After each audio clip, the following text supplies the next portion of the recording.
as we are all children at one point, we have ambitions and goals to achieve whatever it may be, whether it's to be a doctor, a lawyer, a professional athlete. But as we get older, some of our goals change, and you figure out that you want something different. But in my case, I stayed true to what I wanted my entire life, and it only took 30 years, and didn't realize that I'd be switching sports in order to achieve my goals, and that was to become an Olympian and reach the highest platform in athletics. So for me, it was a dream come true. And when I was 1 year old, my parents put me on skates. They started out skating, and they enjoyed the sport of roller skating. I'm sure all of you are familiar with roller rinks. And threw me in the middle of the rink and left me there to fend for myself. And it took a little while, and I eventually, was able to get up and skate on my own. And my parents, the reason why they started me so young was because my mom actually started a little bit later in her teens, and she enjoyed the sport but wished she had started a little bit earlier. So for me, it was, my parents wanted me to either get balance and coordination, and whatever else I chose to do, I would take it with me, or be able to start young and have that experience build over time. And it ended up working out in my favor. I grew to love the sport. I enjoyed it. I did multiple other sports while I was young. Tap, modeling, ballet, hockey. But I stuck with inline speed skating, and I enjoyed doing the sport. I always set goals for myself, and no matter what I was doing, whether it was that week, that training, I wanted to be the best. I wanted to beat the older people. I wanted to keep up with them and keep training hard. And by the time I was 12 years old, I was able to try out for the first time Junior World Championships. And that was the youngest that anybody could ever try out, and I just happened to make the deadline. And I told my parents about 6 months prior that I was making that Junior World team. No matter what, I was going to make that team. And of course, my parents are very supportive, but I'm 12 racing against 17-year-olds, so you never know what to expect. And of course, they're not going to shoot me down because they know as long as you believe in yourself, you're going to be capable of achieving whatever you set your mind to. Well, that was my firm belief, and that was what my coach installed in me, my parents installed in me. And I went out to Colorado Springs to do my first trials and ended up making my first Junior World team at 12 years old. And then going on. And only my dad, who wasn't able to make it at the trials, and I'm like, we're going to Colombia. And they were South America, here we come. Went on to win 5 titles, Junior World titles, 2 golds, 2 silvers, and 1 bronze my first year. And from there, it was sky's the limit, right? In my eyes, I'm young and I'm hungry and I'm looking forward to whatever's next. Won 14 Junior World titles by the age of 15 and decided it was time for me to set my goals higher and to move on into the senior level. Mind you, I'm 15 years old at the time, and you don't quite move up that young, but accomplishing everything I felt was possible at that junior level, it was time for me to move forward. So once I decided to go on into the senior level, I had all the haters that you could imagine. You're too young, you don't need to do this, you need more experience, and what do? You're 15 looking at all these people saying no, no, no, and luckily for me, I keep myself surrounded by a great support system, people that believe in me, and people that want me to achieve success and reach my goals. And so I went out there, I made my senior world team at 16 years old, and had people that had won also world titles in their time telling me that, you're dead weight to the team. And here I am thinking I'm going to my first senior world championships in Chile, and all these people are doubting me. But I like to rise to the occasion, and I like to upset people and disappoint them in what they feel I'm capable of and prove them wrong. So I went out there and ended up winning 4 more titles, 2 of which were gold, my first senior world team. And oddly enough, I had them come back to me and tell me that, I'm sorry, I doubted you, and we were wrong. So that's always a great feeling. Woo! You go, girl! So needless to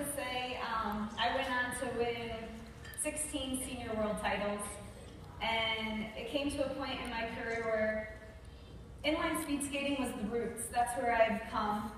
Since my parents were speed skaters, they've always been told that inline speed skating would become an Olympic sport. I didn't mention that inline speed skating is not an Olympic sport, right? So this whole time my parents have always been pushing and we're hoping and everybody's holding on that will one day become an Olympic sport. And still to this day, they're not an Olympic sport. So it was, you come to a point in your career where I'm making money, I'm getting paid to be able to survive to do this sport. I'm traveling the world, I'm on top of my game, I'm winning multiple titles, and the only thing that I had left in that sport to achieve was the Pan American team, and that was the one thing that I had left. Meanwhile, I was starting to realize that if I wanted to become an Olympian, it's time that I start switching into the sport of ice speed skating. And that was my only way. I'm only getting older. But I wasn't fully ready to make that switch yet. I wasn't ready to give up on the sport that I had grown up in and that I dreamed of becoming an Olympian in and having so much fun in. And I went on to win a Pan American gold medal.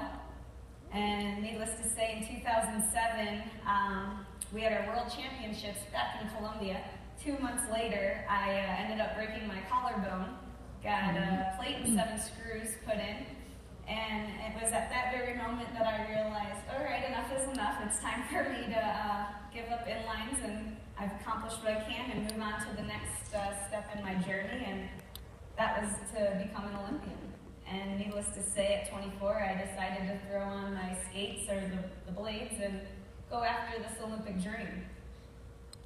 There's nothing more that I can say how humbling it is to start over at 24 years old and try to go and compete at a level when you were once at the top of the level and then starting completely over. I never knew what nerves were. Was I nervous when I showed up to the line every time I went to skate? Of course, you always have that excited nervousness when you're out there. You know that you have trained your butt off and you are ready to go to that line and race those other skaters next to you, so you don't have any fear.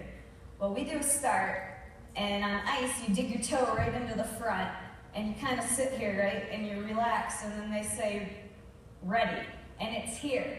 And let me tell you, I was shaking. The very first race that I had, and probably for the next 2 to 3 years, every time I went to that line, I had nerves that I can't even tell you. I didn't even know what they were. I had to go ask people what that was. I was not sure what these feelings were in my body, but it's the confidence. I didn't have the confidence that I once had in inline skating yet on the ice. But a year and a half later, I was training in 2010 Vancouver Olympics was right around the corner. And for me, I've set every goal for myself and I've achieved every single time. It was never a doubt in my mind that I was going to achieve my dreams and my goals once I went out there to race my competitors. I'm a very competitive person and I show up ready. And I told myself in 2010 that I was ready. I made the world team a year after I started skating and I was already in top 5 in the nation and ready to go. And next thing I know, Olympic trials are here. My family's all here. I never had all my aunts, my cousins, my uncles, my dad driving 8 hours to Marquette, Michigan for our first Olympic trials ever. And everyone's in support of me. And next thing I know, Olympic trials are over and I was alternate to the team. Woo! Awesome. My goals of becoming an Olympian, and in 2010 you're expecting to be on this high, and you have these girls that you've been training with day in, day out, and this team that you've been a part of, and next thing you know, you're just one spot shy of becoming an Olympian. And the hardest thing was to sit there and face my family, and for me it was, but for them, they were so excited. They were happy that I was, doing what I was doing and becoming alternate. Like that's, they're excited and happy for me. And inside of me, I'm just like, it's killing me. I just missed out on my dreams. And what do I do? Do I quit? I'm older now. I'm 26. What do I do? And I had a phone call that day that said, oh, well, congratulations, you made the World Cup team. So you're the 6th spot that gets to travel to the World Cups to qualify the Olympic team to their spots at the Olympics in Vancouver. Ooh, what do you think? It's exciting, but at the same time, you're a little upset with being in that position. I'm only qualifying their spots while they get to go and race. And I decided at that moment that I was going to be the bigger person, and I was going to step up, and I was going to make sure that I did everything I needed to do to be prepared in 4 years, because I reminded myself that although I do set goals for myself, I haven't been in this sport long enough to be at the ultimate level that I was ready to be at. I wasn't there yet. And even if I did go to the Olympics in Vancouver, I wasn't going to be at my very best. For me, I like to be racing at my very best and know that I'm ready no matter what. So I had to get on a plane that very next morning and fly to Beijing, China, and go represent the U.S. and help them earn their positions. And I told myself on that flight that no matter what, every experience that I can get from here on out, I'm going to take advantage of. Every race that I set out for and I'm on that line, I'm not giving up until the finish line. And I'm going to do whatever it takes to make sure in 4 years I'm prepared and ready. That very next weekend, I go and skate and end up nipping the little girl at the line to qualify into the semifinal in the 1,000 meter.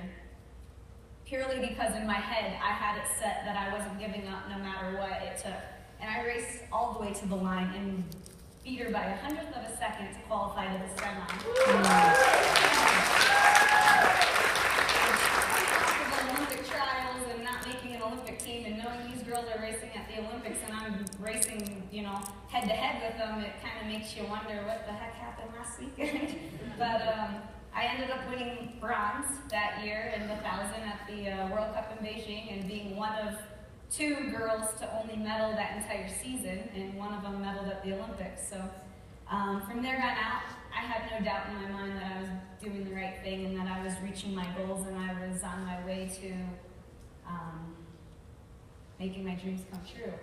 And it came to a point that we had some falling out with our team and our training, and I had to decide whether or not I was going to leave my team and follow my coach that I'd been training with for 6 years, because I knew in my head and in my heart that that was the right direction. They didn't believe in him, but I believed in him, and I progressively was getting better each year, every single time I was stepping out on that line. And I enjoyed what I was doing, and I enjoyed being there, and he was hungry, and I was hungry, and we both had this. We just worked well together, we meshed well together, and he pushed me, he wanted me to win, and I wanted to win, and it was the right decision. I ended up going to Olympic trials, and I won every single event, and qualified and earned a spot in every event at the Olympics.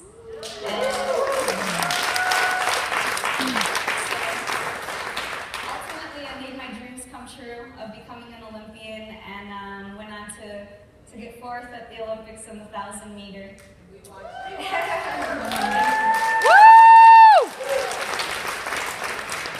at the end of the day, I can honestly say I didn't know that I would have to be switching sports to make a dream come true. All the ups and downs that I had gone through, but perseverance and dedication and staying focused on the dream is what keeps you motivated, I think, every single day. And I can honestly say 4th is not the best spot to be in, but at the end of the day, I gave it everything I had, and I have no regrets with how I performed, and I couldn't have asked or done anything differently. And so, yeah, I enjoyed my time in Sochi, and am grateful and happy and thankful that I was able to make my dreams come true.